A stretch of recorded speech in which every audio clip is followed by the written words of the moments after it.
Sa video na ito ay pag-uusapan po natin ang isa sa mga pinaka-kontrobersyal na crypto projects ngayon. At yan po ay walang iba kundi si Pi Network. Matagal na natin itong naririnig at marami sa atin ang umaasa na magiging milyonaryo tayo pag nalista na ito sa malalaking exchanges. Pero teka muna, ayon po sa bagong analysis, may posibilidad na bumagsak pa ng 45% ang presyo ni Picoin sa mga susunod na linggo. Oo, tama po ang narinig ninyo. Kaya sa video na ito ay aalamin po natin ang apat na mga pangunahing dahilan kung bakit bumababa ang presyo ni Pi at kung bakit posible itong bumagsak pa. At rin bago po tayo magpatuloy ay pakibasa na lamang po muna ang disclaimer dito sa ibaba ng ating screen. Yan, ang source po ng ating balita na ito ay kay CoinGate.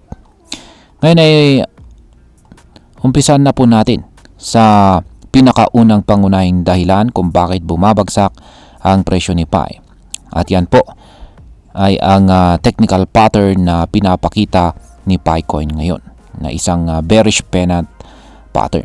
Kung titingnan po natin ang chart ni Picoin sa kanyang 8-hour chart time frame, makikita natin na bumagsak na ito mula sa presyong $1.66 noong May 12. Ang tanging dahilan kung bakit umakyat po siya dati ay dahil po sa balitang may paparating na update sa ecosystem. Pero pagkatapos nun ay pababa na po siya ulit. Ang mas nakakatakot dito ay ang pattern na nabubuo ngayon. Ayon po sa mga analyst, si Pi ay kasalukuyang bumubuo ng bearish pennant pattern. Sa simpleng salita ay ito po ay isang chart pattern na madalas na nauuwi sa mas matinding pagbagsak. Para itong watawat na nakabinbin sa flagpole. Pero imbis na papataas, pababa po ang kanyang direksyon. Kaya kung matutuloy ang bearish breakout, posibleng bumagsak po si Picoin ng hanggang 0.5580. Ang lowest point, ang kanyang narating na lowest point noong mga April 9 at saka April 30.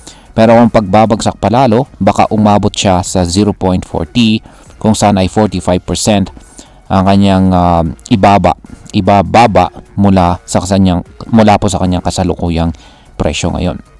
Ayan, hindi po sila ayan po pala yung chart na kanilang ibinahagi rito. Ito po yung 8-hour chart time frame ng Pi Network USD trading pair mula po ito sa datos ni OKX. Pero ayan, mukhang hindi po nila plinat yung tinatawag nating bearish pennant pattern dito. Ayan. Dito naman po tayo sa pangalawa. Ayan ay ito naman po ay tungkol sa listing ni Picoin sa mga malalaking exchanges tulad ni Binance. Isa sa mga dahilan kung bakit maraming umaasa kay Pi ay ang inaabangang listing sa mga centralized exchanges tulad ni Binance, Upbit, Coinbase. Pero ayon po sa mga eksperto, malabo itong mangyari kung hindi magbabago ang governance structure ni Pi Network. Bakit kamo?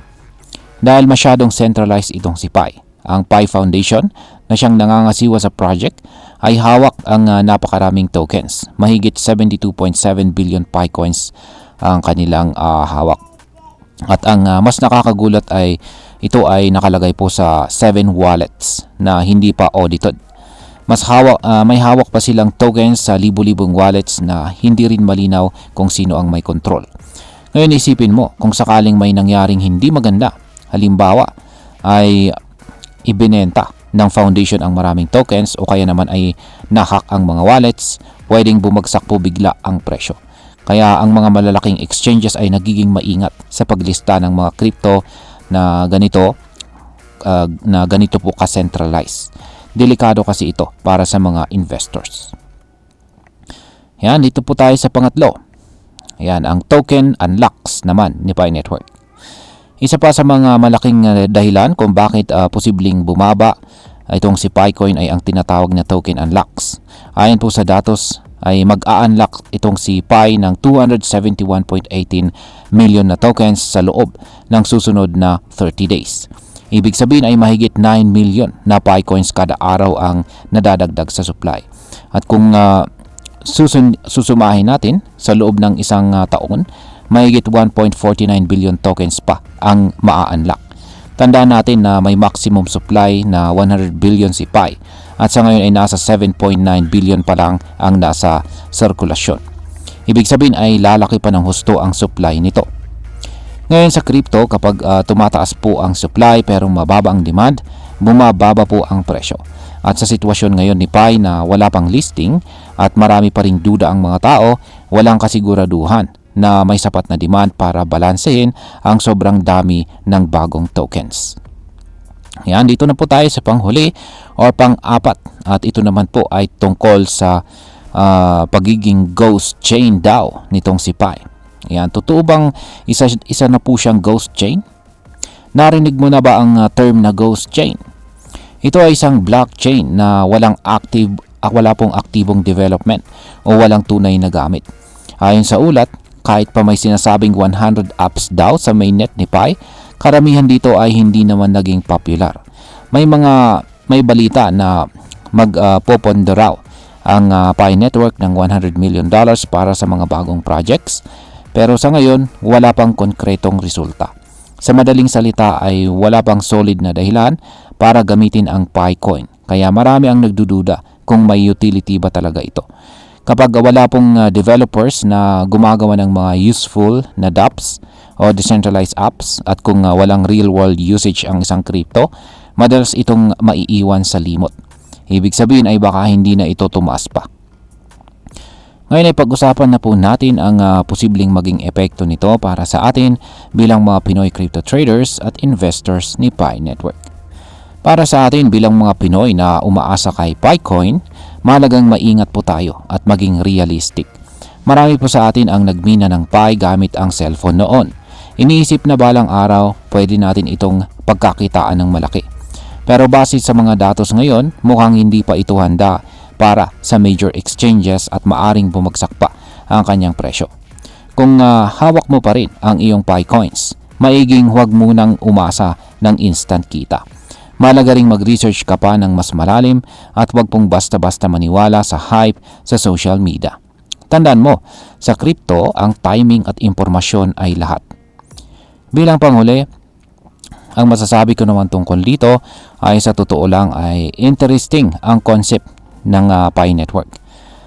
Mining gamit ang phone at pagkakaroon ng isang inclusive ecosystem. Pero sa ngayon, napakarami pang kulang. Kulang po siya sa transparency, kulang sa utility, at kulang sa suporta mula sa crypto community. Kung gusto po talaga ng Pi Network na magtagumpay, kailangan nilang ayusin ang centralization issue, maglabas ng useful na apps, at gawing mas transparent ang holdings at development ng project. Hanggat hindi nila ito ginagawa, mananatiling mataas po ang risk at malabo ang future ng Picoin. At ayun, hanggang dito na lamang po tayo sa video na ito mga ka-crypto.